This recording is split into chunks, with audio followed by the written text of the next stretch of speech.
My boss spent 2 years telling me I was next in line for promotion. He praised my work in every review. He told me I was his best performer. But when someone leaked the manager group chat, I discovered what he really thought of me. And the screenshots didn't just expose him, they exposed a pattern of favoritism and misconduct that went all the way to the top. I started at Brennan Financial Services as a junior analyst right out of grad school. The work was demanding, the hours were brutal, but I loved it. My direct supervisor was Webb, a senior director who'd been with the company for 15 years. From day one, Marcus seemed to take me under his wing. He'd stop by my desk to check on my projects. He'd include me in meetings that other junior analysts never got invited to. During my first annual review, he gave me the highest possible rating and wrote a glowing summary about my analytical skills and work ethic. "You're going places, Natalie," he told me. "Stick with me and I'll make sure you get where you deserve to be." I believed him. Why wouldn't I? He was my mentor, my advocate. When the senior analyst position opened up 18 months into my tenure, Marcus encouraged me to apply. "It's basically yours," he said, leaning against my cubicle wall with that confident smile. "I've already talked to the hiring committee. You've got my full endorsement." I spent 3 weeks preparing for that interview. I created a presentation showcasing my contributions to the department. I documented every successful project, every client compliment, every late night I'd spent perfecting reports. The interview went flawlessly. Even the VP of Operations complimented my thoroughness. Then they gave the job to Derek Morrison. Derek had been with the company for 8 months. He'd worked on exactly 2 major projects, both of which I'd had to help him finish. His analysis skills were mediocre at best, but Derek played golf with Marcus every other weekend. They'd grab beers after work. Derek's wife and Marcus's wife were in the same book club. When Marcus called me into his office to deliver the news, he looked genuinely sympathetic. "I fought for you, Natalie. I really did." He shook his head sadly. But the committee felt Derek had more leadership potential. You know how these things go. Politics. I was devastated, but I trusted him. Marcus had always been honest with me. If he said he fought for me, he fought for me. "There'll be other opportunities," he assured me. "You're still on the fast track. This is just a minor setback." So I stayed. I worked even harder. When another senior position opened up 6 months later, I didn't even bother applying because Marcus told me the timing wasn't right. When I asked about a lateral move to a different department, he convinced me to stay put. "I need you here. You're too valuable to lose. Let's focus on building your portfolio for the next big opportunity." Months turned into another year. I trained 3 new analysts who all got promoted above me within their first 18 months. I watched Derek get elevated to team lead despite consistently missing deadlines. I started to feel invisible, but every time I brought up my concerns, Marcus had an explanation. The breakthrough came on a random Tuesday in March. I was working late, trying to finish a quarterly report, when Priya from IT stopped by my desk. She was one of those people who knew everyone and everything that happened in the building. We'd become friendly over late-night vending machine runs. "Hey," she said, her voice unusually serious. "Can I talk to you for a second?" She pulled up a chair and glanced around to make sure we were alone. "Look, I don't know if I should be telling you this," she was fidgeting with her badge lanyard, "but I consider you a friend, and you deserve to know." My stomach dropped. "Know what?" "There's a group chat. The managers have a private Teams channel. It's supposed to be for department coordination, but..." She hesitated. "Someone leaked screenshots. They're circulating through the building." "Screenshots of what?" Priya pulled out her phone and handed it to me. The first screenshot was from 8 months ago. It was Marcus responding to someone asking about candidates for the senior analyst role. Marcus Webb. "Natalie's technically qualified, but she's not promotable. Too aggressive, makes the guys uncomfortable. We need someone who fits the culture better." I felt like I'd been punched in the chest. I scrolled to the next screenshot. This one was from a conversation about annual bonus allocations. Marcus Webb. "Give Derek the full 15%. Natalie can take the standard 8%. She's not going anywhere anyway. Already passed her twice and she's still here, lol." Another manager had responded with a laughing emoji. The third screenshot made my hands shake. It was from just 2 weeks ago when I'd submitted my name for consideration for a project lead position. Marcus Webb. Natalie put her name in again. Poor thing, doesn't get it. Just smile and string her along for another quarter. She does the work of 3 analysts for the salary of 1. Why would we ever promote her? There were more. So many more. Screenshots spanning almost 2 years. Marcus calling me desperate for asking about advancement opportunities. Marcus mocking my presentation skills after praising them to my face. Marcus coordinating with other managers to keep me in my current role because I was too useful where I was. But the most damaging screenshots weren't about me at all. They showed Marcus discussing how to handle complaints about Derek harassing a female intern. They showed him coordinating with HR to bury a discrimination complaint from another analyst. They showed managers openly discussing which employees they could underpay because they didn't have other options, and which ones needed raises to keep them from leaving for competitors. I looked up at Priya. Who leaked these? Nobody knows. They just started appearing in people's inboxes this morning. Anonymous sender. IT's been trying to trace it, but whoever did it was careful. Does Marcus know? Everyone knows, Natalie. The whole building is talking about it. Okay, I need to stop here for a second, because I'm sitting at my desk looking at 2 years of lies spelled out in screenshots, and I genuinely don't know what to do. Subscribe if you think I should have marched straight into Marcus's office and confronted him right then. Or drop a comment telling me what you would have done, because I've never felt more betrayed in my life. And trust me, what happens next is something I never could have predicted.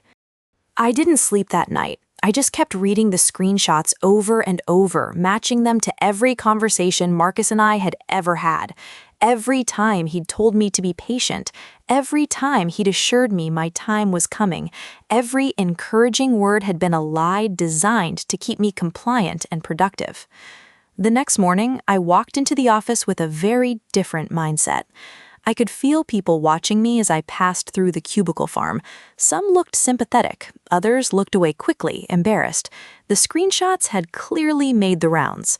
Marcus wasn't at his desk when I arrived. His office door was closed, blinds drawn. I learned from a coworker that he'd been called into an emergency meeting with HR and the executive team first thing that morning. Apparently, I wasn't the only one who'd seen those messages.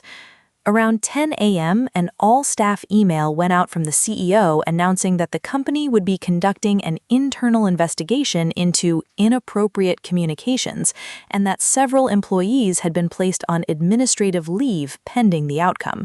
Marcus's name wasn't mentioned, but his empty office said everything. I spent the morning gathering my own documentation. Every email Marcus had sent me praising my work, every performance review with his signature, every written promise about future opportunities. I compiled everything into a folder and requested a meeting with HR.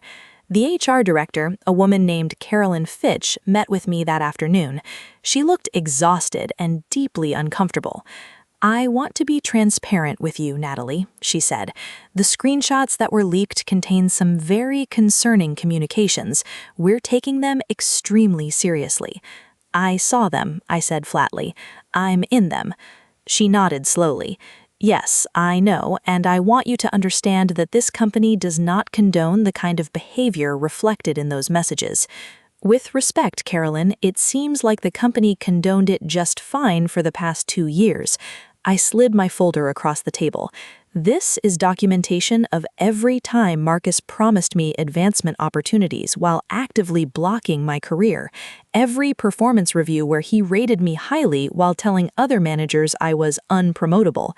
Every recommendation he made privately to keep me in a dead-end position because I was too useful to promote. She opened the folder and began reviewing the contents. Her face grew more troubled with each page. I was passed over for the senior analyst position that went to Derek Morrison. According to those screenshots, Marcus advocated against me because I made the guys uncomfortable. I'd like to understand what that means exactly. She didn't have an answer. Over the next 2 weeks, the investigation expanded significantly. It turned out I wasn't the only employee Marcus had sabotaged. 3 other women came forward with similar stories: glowing reviews, verbal promises, and behind-the-scenes character assassination. The screenshots also revealed that Derek Morrison's promotion had been essentially prearranged. Marcus and two other managers had decided months in advance that Derek would get the role, and the interview process was pure theater designed to give the appearance of fairness. But the most explosive revelation came from the screenshots about the intern harassment situation. The young woman who'd complained about Derek's behavior had been quietly counseled out of her internship, and the whole thing had been swept under the rug. When investigators interviewed her, she provided detailed documentation of what had happened and how HR had pressured her to drop the complaint. 3 weeks after the leak, the company announced a complete restructuring of the management team. Marcus was terminated for cause. Derek was demoted back to analyst, pending his own investigation. 2 HR employees were let go for their role in burying complaints, and the VP who'd laughed at Marcus's jokes about keeping me underpaid was given the option to resign quietly or face a more public termination. Carolyn called me into her office on a Friday afternoon. "Natalie, I owe you an apology," she said. "What happened to you should never have been allowed to continue. We failed you, and we failed several other employees who trusted this organization to treat them fairly." I appreciated the words, but words don't pay back 2 years of stolen career growth. The company would like to offer you a promotion to senior analyst effective immediately, along with a salary adjustment to reflect what you should have been earning for the past 18 months, including back pay. We're also offering you the project lead position you applied for last month. I sat with that for a moment. Part of me wanted to refuse on principle. Part of me wanted to walk out the door and never look back. But a bigger part of me realized something important. I'd earned that promotion.